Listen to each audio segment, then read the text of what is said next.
Janaha, Janaha, a person. Bhagavate, Bhagavate, under the Supreme Personality of Godhead. under the Supreme Personality of Godhead. Vidadhita, Vidadhita, may offer.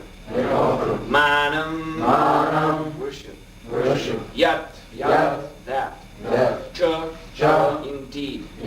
Atmane, For his own benefit. Pratimukasya, of the reflection of the face in the mirror. Yata, just as. Mukhashi, the decoration of the face. Translation and purport by His Divine Grace, Srila Bhaktivedanta Swami, Srila Prabhupada Ki Jai. Supreme Lord, the Supreme Personality of Godhead, is always fully satisfied in Himself. Therefore, when something is offered to Him, the offering by the Lord's mercy is for the benefit of the devotee, for the Lord does not need service from anyone. To give an example, if one's face is decorated, the reflection of one's face in a mirror is also seen to be decorated. Purport. In Bhakti Yoga, it is recommended that a devotee follow 9 principles: Shravanam, Kirtanam, Vishnu Smaranam, Parasevanam, Archanam, Vandanam, Dasyam, Sakyam, Atmanivedanam. The service of glorifying the Lord by hearing, chanting, and so on is not, of course, meant for the benefit of the Lord. This devotional service is recommended for the benefit of the devotee. The Lord is always glorious whether the devotee glorifies Him or not. But if the devotee engages in glorifying the Lord, the devotee himself automatically becomes glorious. Cheto Darpana Marjana Bhava Mahadhavagni Nirvapana. By glorifying the Lord constantly, the living entity becomes purified in the core of his heart, and thus he can understand that he does not belong to the material world, but is a spirit soul whose actual activity is to advance in Krishna consciousness, so that he may become free from the material clutches. Thus, the blazing fire of material existence is immediately extinguished. Bhava Mahadavagni Nirvapana. A foolish person is amazed that Krishna orders Sarva Dharman Parityajya Mamikam Sharanam Braja, abandon all varieties of religious activities and just surrender unto me. Some foolish scholars even say that this is too much to demand. But this demand is not for the benefit of the Supreme Personality of Godhead. Rather, it is for the benefit of human society. If human beings individually and collectively surrender everything to the Supreme Personality of Godhead in full Krishna consciousness, all of human society will benefit. One who does not dedicate everything to the Supreme Lord is described in this verse as avidusha, a rascal.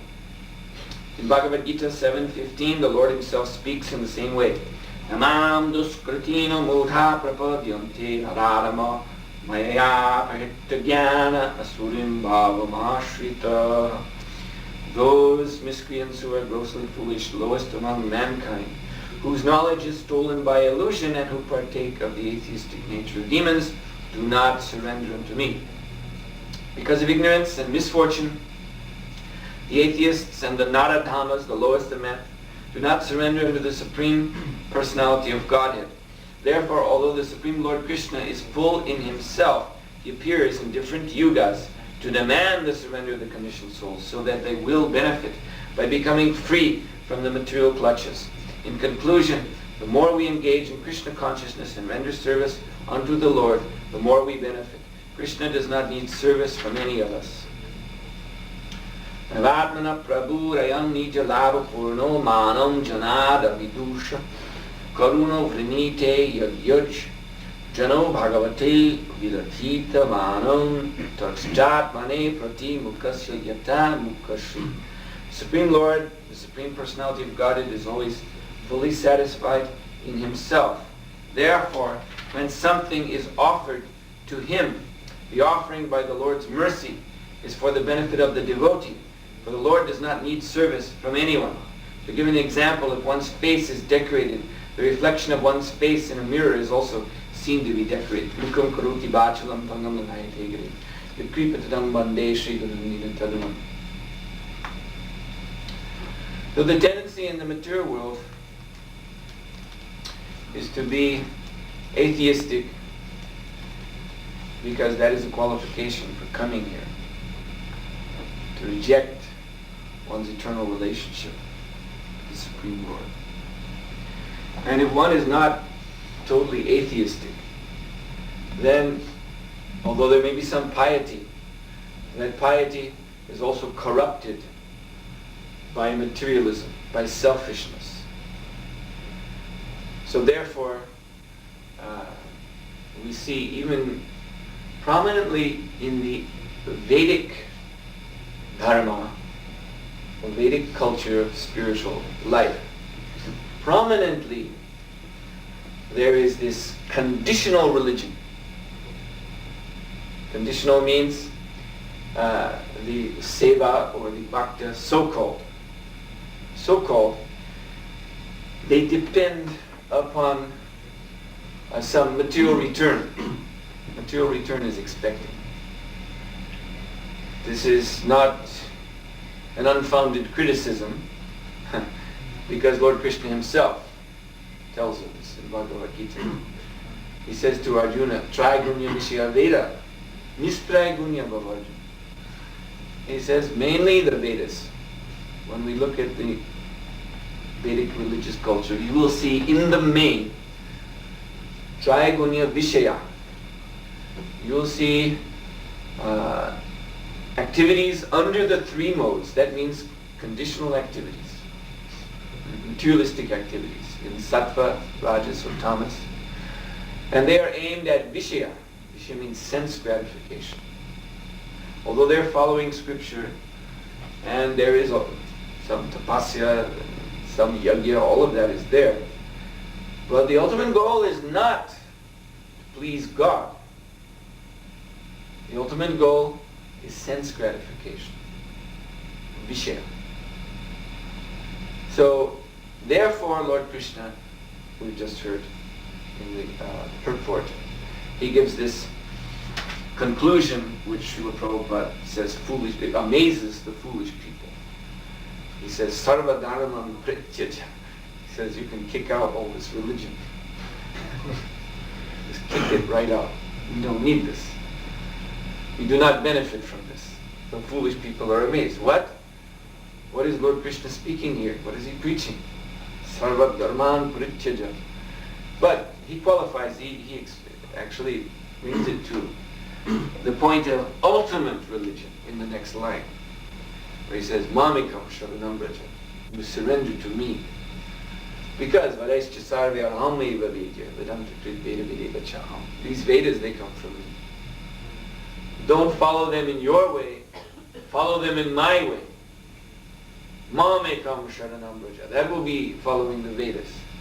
If you just surrender to me. And never mind this dharma, artha, kama, moksha. This is called the Chatur Varga. Materialistic people, they extract from the Vedas these four goals, Chatur Varga. That I follow dharma, but this is dharma according to my conception. Prabhupada explained this in Bhagavad Gita lecture, what this exactly, very nice explanation, exactly what this materialistic dharma means. What is this? Often we wonder, what is this dharma Lord Krishna is saying to give up? What is it that he says to kick out? That is, as Prabhupada said, bhoga dharma and tyaga dharma. That one approaches the Vedas looking for bhoga, sense pleasure. So he's studying the Vedas in this way. That actually means, technically speaking, karma kanda. He approaches the Vedas with that view in mind. There is a whole philosophy. You may know there are 6 systems of Vedic philosophy, 6 schools of teaching that have been derived from the Vedas by various sages. So one of the very prominent ones, which is still going on in India, actually all around the world in different forms, very prominent. It's Karma Mimamsa. The title of the school says it all. Mimamsa means to study very carefully. But karma means, of course, fruitive work. So they approach the Vedas. They're very serious in their study of the Vedas, great scholars, but what is the goal of that study? Karma. How to realize the fruits of sense gratification. In other words, how to eat, sleep, mate, defend in some royal style. Based on the Vedas. Now eating, sleeping, mating, defending, the animals are doing too. Prabhupada said that the dog in the street sleeps in a garbage can. They are cats, these street dogs, street cats in the alley. So they sleep in garbage cans, so these big garbage bins, sometimes people go down from the apartment building to throw something in the garbage bin in the evening, they open and cats and dogs come flying out. That's their apartment. So Prabhupada pointed out that this happiness that the cat or dog experiences when sleeping on old banana peels and empty tin cans and rolled up newspapers and slop and all kinds of stinky garbage. He's curled up sleeping there. So that happiness, that material happiness he's experiencing in that condition is actually no different. It is the same experience as Mr. and Mrs. Foggy Bottom on the 91st floor of their skyscraper building, sleeping in a nice, comfortable feather bed. They're thinking they've really achieved the pinnacle of advancement because they have such nice apartment with a nice view, see big glass window and they see the whole city. And nice comfortable bed. These beds have on the head so many buttons to push for radio and for massage for other things. So, but actually the sensation of sleeping is the same as the dog or cat in the garbage can. No different. Or sex life, it's the same. That experience, that sensation of sex, whether it's done also in a very nice apartment in some skyscraper, or done in the alley in the garbage can, it's the same. Eating and protecting oneself, different. These things are all the same. So Krishna didn't give the Vedic knowledge for that.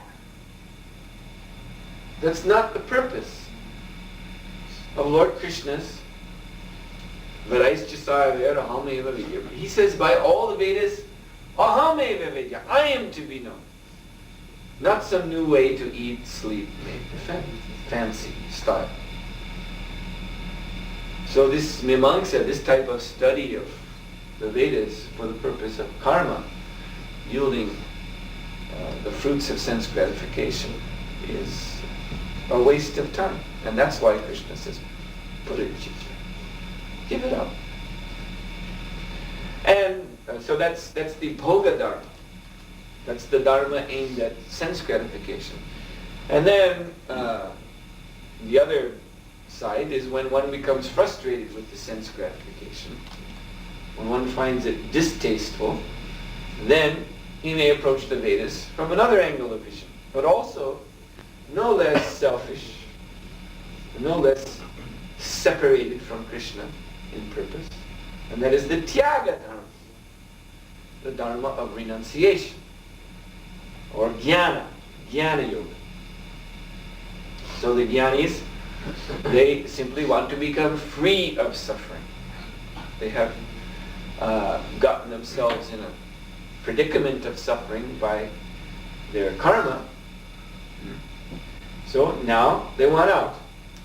Stop the world, I want to get off. That's an old saying, old expression. So that's what they want. They just want to stop this material life, stop this personality, stop desires, stop existing, and become one with God, become one with Brahma, something like that. So with this aim in mind, they study the Vedas. But this is, again, this is not Krishna's purpose. And they do not attain the mercy of the Lord. Although they may take up Vedic study and they may follow the Vedic Dharma with these intentions in mind, the mercy of the Lord is not available to them. The mercy of the Lord is explained in this way by Krishna himself. Raga dvesha vimukta vishayan indriyascharan atma vashaya vijayatma prasada marigachiti. Who attains my prasad? Who attains my mercy? That is he who raga dvesha vimukta. That is he who becomes free.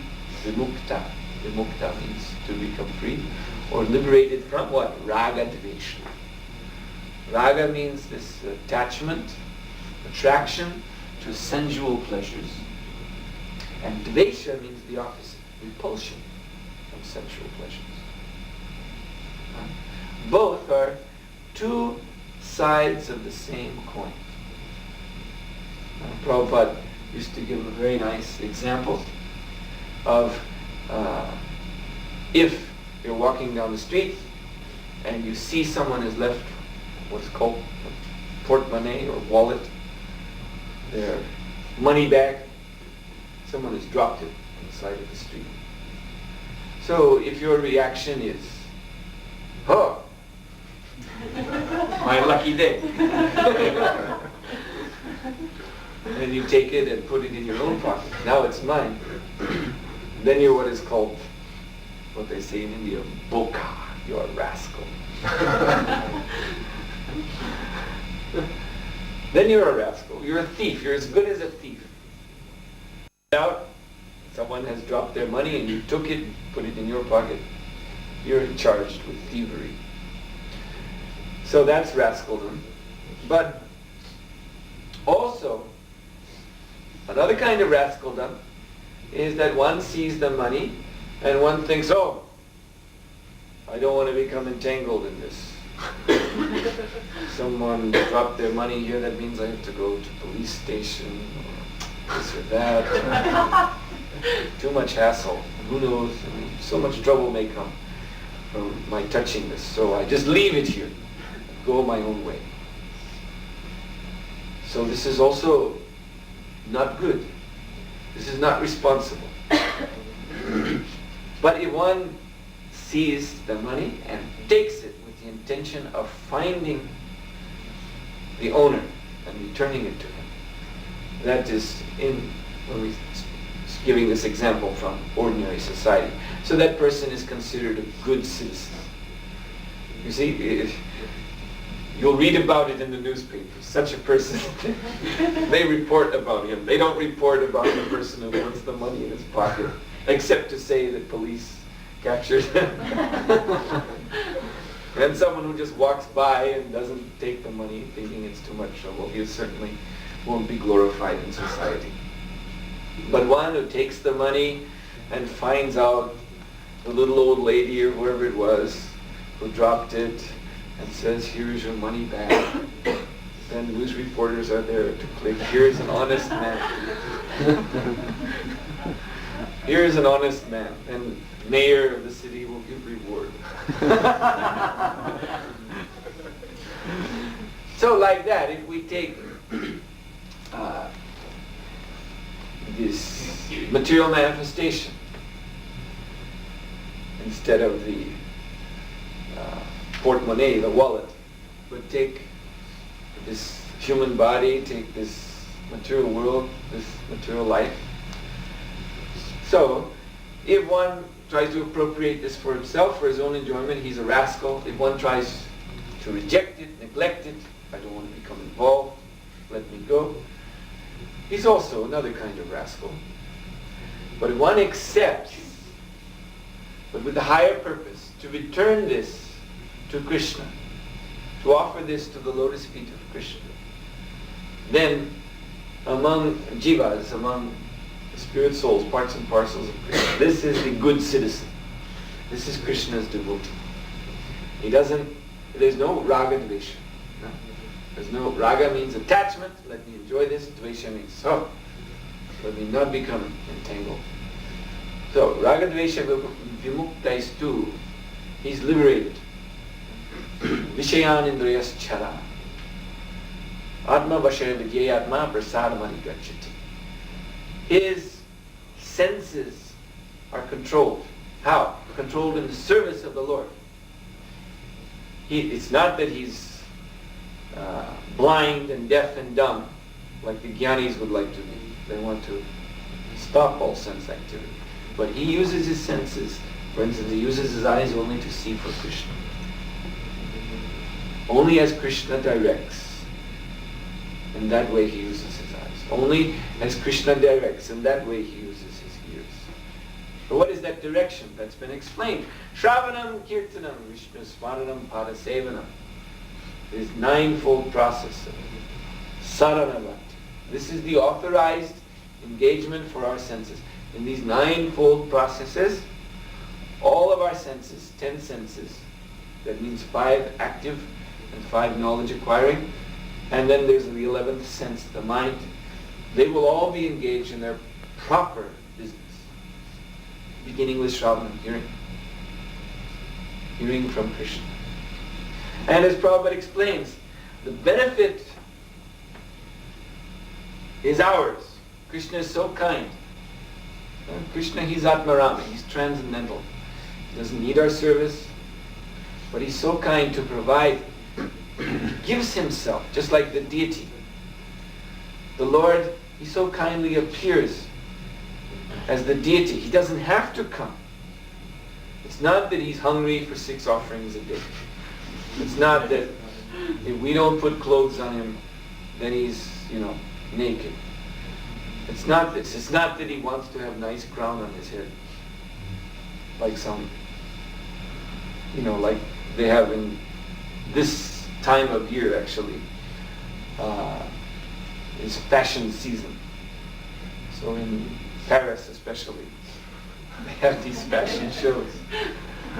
So these models are being dressed up and parading around. So it's not like this. It's not for sense gratification. But it's Krishna's mercy. And you want to become, you, my devotee, this is your desire to become raga dvesha vimuktaishtu, to become free of attachment and fear. So very well, then I will appear, I will descend here as Archa Vigraha, as deity incarnation, so that you can use your senses in my service. That's all. The benefit is yours. Krishna is not taking benefit. Because Krishna is Atmarama. This has been nicely presented in Gopal Tapani Upanishad.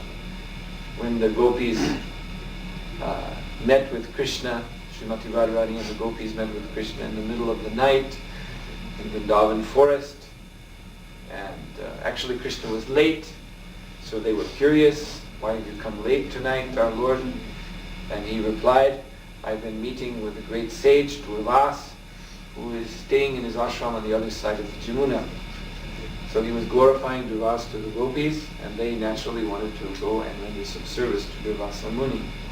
If Krishna recommends this sage, then we must certainly take his mercy. But it was the middle of the night. How could they cross the Jamuna? So Lord Krishna said, don't worry, you just go to Jamuna Devi and pray to her that in the name of Lord Krishna, the perfect brahmachari, please give us passage. So they did this, and Jamuna Devi parted and let them cross on dry land. So that way they could render service to Durvasa Muni. They cooked for him.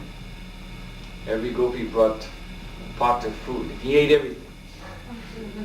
Now Durvasa, his name means one who, asa means to eat.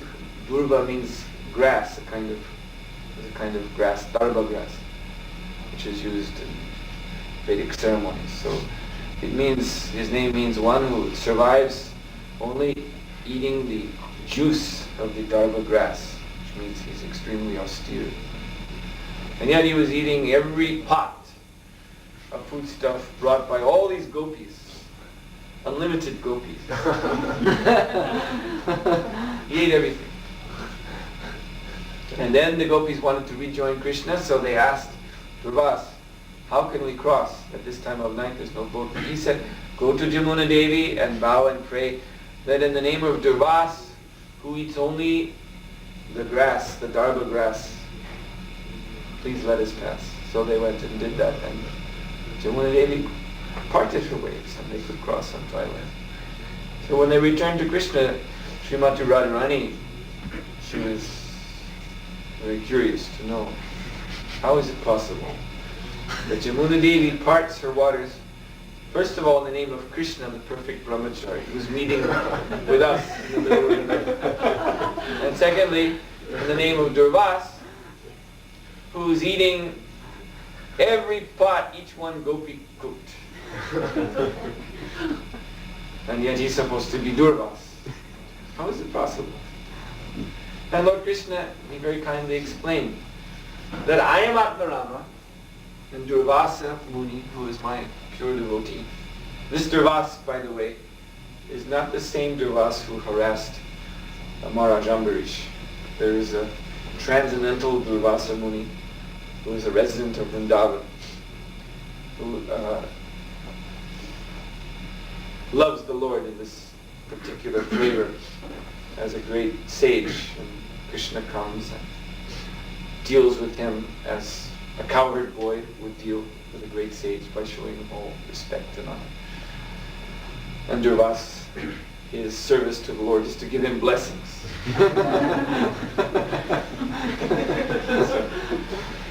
So anyway,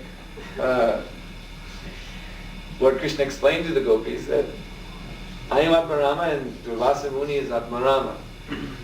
We're self-satisfied. We don't need anything. I don't come here to meet with you in this forest in the middle of the night because I am a lusty young man who needs to satisfy his senses, who is driven by his senses into the arms of young girls like the lusty young men of this world. They're actually not Atmaram at all. They're Godasa. They're simply the servants of their senses. But I'm not like that. I don't have to be here with you to feel happiness. I am myself the very form of complete transcendental happiness. Purna Ananda. So why am I here? Because you love me. You worship me in this mood, in this conjugal mood. So this is my mercy. Therefore I come. And similarly, Durvasa, actually, he doesn't need to eat anything. But because you cooked for him and he wanted to bless you, he ate everything. So this is the position of the Lord. He doesn't need to accept our service. We should never think that. We should never think that he is dependent upon us. Of course, Mother Yashoda, she thinks like that. That is her ecstasy. But we should never think in some materialistic way. Materialistic people, you see, again, karma mimamsa. Karma mimamsa philosophers, they take it in a material way. That Krishna depends upon our service, our yagyas. They actually think that if we don't perform the yagyas according to the karma, kandya conception, that God will suffer. God depends upon us. And therefore God is obliged to reward us. This is the contract. We perform the yagyas, God needs that, and then he is required, like payment, to give us our results. This way we enjoy. But one should never think like that. This is nonsense. So in actual fact, the benefit is ours. But again, we should understand, what is that benefit? It is not materialistic benefit. Nor is it non-devotional liberation, merging into Brahman. That is not what one should aspire for. Rather, what is that?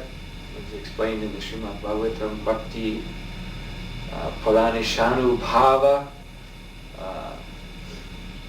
Tushti Pushti Kruttapaya. That the benefit of devotional service is tushti. There's three things mentioned. First is tushti. So, tushti means satisfaction. One becomes spiritually satisfied at heart.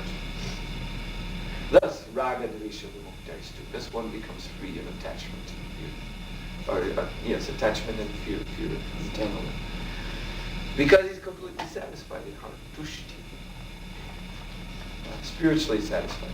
And then, what is another benefit? Pushti. Pushti means he becomes spiritually nourished. Srila Prabhupada mentioned this in the purport. Developing one's love of Godhead, one's relationship with Krishna more and more. This is the result of devotional service. Pushti.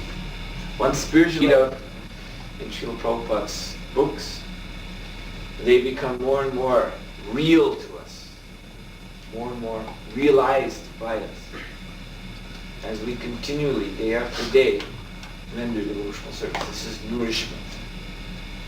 And then Kruttapaya. Kruttapaya means, it actually means satisfaction of hunger. But in this example, it means more than just hunger. The example is of a person who eats. When a person eats, then automatically he's satisfied. He's nourished, satisfied by the good taste of the food. He's nourished by the vitamins, minerals, all these things that are contained in the food. And Shuktapaya, the distress that he was feeling of hunger, that is abated. So we're all distressed in this material world by so many what are called Vega, pushings, passions, Vacho Vega, Manasa Vega, Jiva Vega, Udara Pasta Vega, Krodha Vega. The pushings of the mind, the anger, the words, the tongue, the belly, the genital. These senses are very enraged, very ferocious, very demanding. Satisfy us, pushing constantly. And so the materialistic person, he's always in distress, even when he serves these masters. They prove to be bad masters. They're not pleased. They want more. What? This is all you brought? No! Get rid of this. I don't want it. More. So this is the position. Trut means one is always distressed by these demands of the senses of the mind. Truttapaya, by rendering devotional service, these demands are abated. They are solved. They disappear from the consciousness. So these three ways: tushti, satisfaction; pushti, nourishment; and shuktapaya, the driving away of the distresses of material desire. These are the benedictions, or the mercy that comes from devotional service.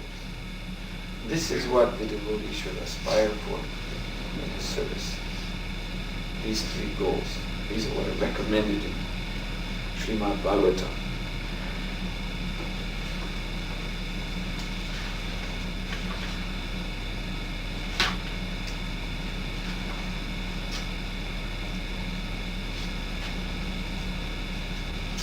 All right.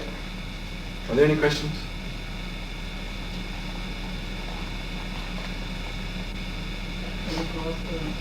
We have reels to those related to Krishna. And I heard that this can be in the physical platform, in mental, intellectual, and spiritual platform. So how this relate to us in all these stages? Surrendering to Krishna? Or when we don't surrender in this four stages. When? I can't. When we don't surrender. We don't surrender. Don't want to surrender to Krishna. You know this four stages. Yeah, well, surrender begins, you see. It's like some people, they think there's a certain class of pseudo-devotees who say that surrender means only, as you see here, conjugal bhava, madhura bhava. This is the surrender. So you have to immediately surrender in that way. So the sahajas, they try to cultivate these sentiments from the material platform. That's why they're called prakriti sahaja. This word sahaja means cheap. They think, first of all, the first mistake is they think it is easy to surrender to Krishna like that, as the gopis surrendered to Krishna. They think this is something I can do. And prakriti means material, so they begin their surrendering, of course, on the material platform. And they end up, as it is said, throwing mud into transcendence. They get everything wrong, it just becomes imitation, just a very, very extremely offensive and perverted form of lust. So we should understand surrender in practical terms. Krishna has said, you must surrender. Take it personally. The Sarvadharma Parichaja means you, doesn't mean someone else. It means you. It means Arjuna, but Arjuna is the example for all of us. So, then how do we carry out this order? Krishna has demanded surrender. Well, it's all there in Bhagavad Gita. How did Arjuna surrender to Krishna? Shishisteham sharimam tvam prapam. Now I'm a soul surrendered unto you. Now I'm your disciple, please instruct me. This is the relationship. One surrenders as a disciple to spiritual master. So Krishna is the original spiritual master. And he's represented by the Diksha and Shiksha Guru. So this is where surrender, practical surrender, begins. Srila Prabhupada said that at least we should accomplish this in our relationship with Krishna. That we should surrender to him as Arjuna did on the battlefield of Kurukshetra. And then what follows when one surrenders as disciple, then one fights for Krishna. One takes up Krishna's mission and fights for Krishna. When Srila Prabhupada was visiting New York in 1976, actually already the symptoms of his final illness were just starting to manifest in his body. So at that time he was still traveling and preaching, but he was having constant heart pains and kidney pains and other things. So Srila Prabhupada was leaving New York.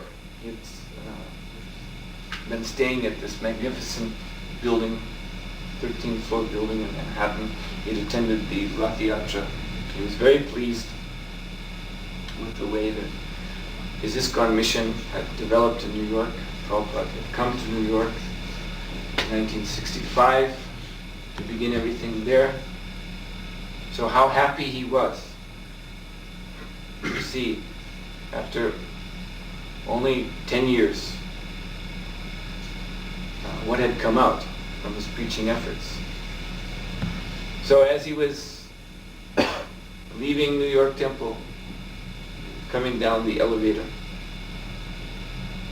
was filled up with sannyasis and senior disciples who were seeing Srila Prabhupada off. So Srila Prabhupada, he turned to them and said, I just want one benediction. I only seek one blessing in my life, and that is that I might use my every breath, my every strength only for fighting for Krishna. So this is what it means. One should accept Krishna as Guru, as one's master, as Arjuna did, and then fight for Krishna. Spend all of his energy after having surrendered in fighting for Krishna. That is surrender. That is practical. So fighting for Krishna, as you mentioned, these levels, bodily, what is it? Bodily level, intellectual, sensual, mental, spiritual, everything. On all these levels, we should 100% engage our energy in fighting for Krishna. And then, Krishna being pleased with our sacrifice, then he engages his devotee in further and further devotional service. That is arranged by Krishna. According to Srila Prabhupada, again about this point of desiring to surrender to Krishna in the most intimate, confidential way. Prabhupada says, first you deserve, then desire. So you can deserve such a position of intimate service with Krishna by surrendering to Krishna as servant to master and fighting, giving every ounce of energy in Krishna's service. Fighting for Krishna as Arjuna did. And that way one becomes deserving of further mercy.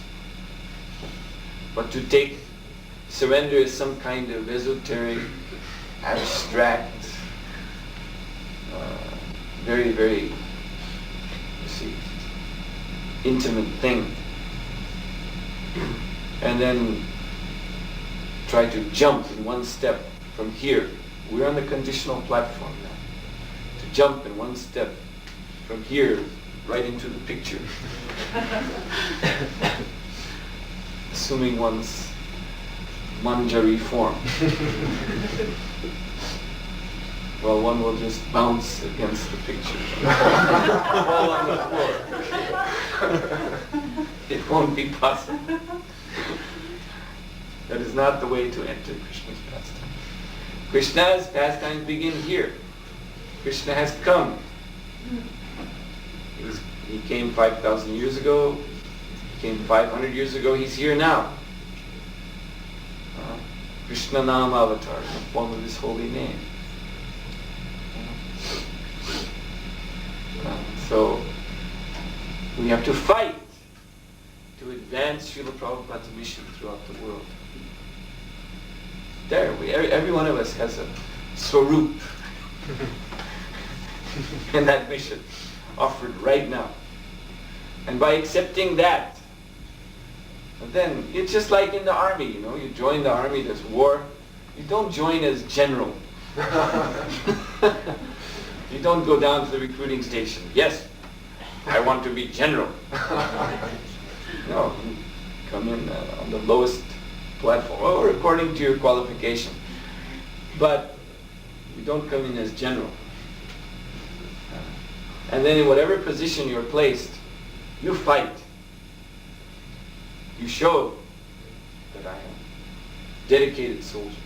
And then the reward will come. If you stick to it, if you're very fearless and very expert, you may become general in the future. That's automatic. But actually, the main thing, as they say, do your duty. Uncle Sam wants you.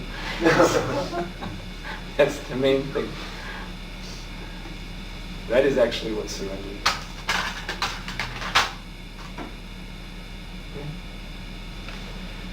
Srila Prabhupada ki jai. Swami ki jai.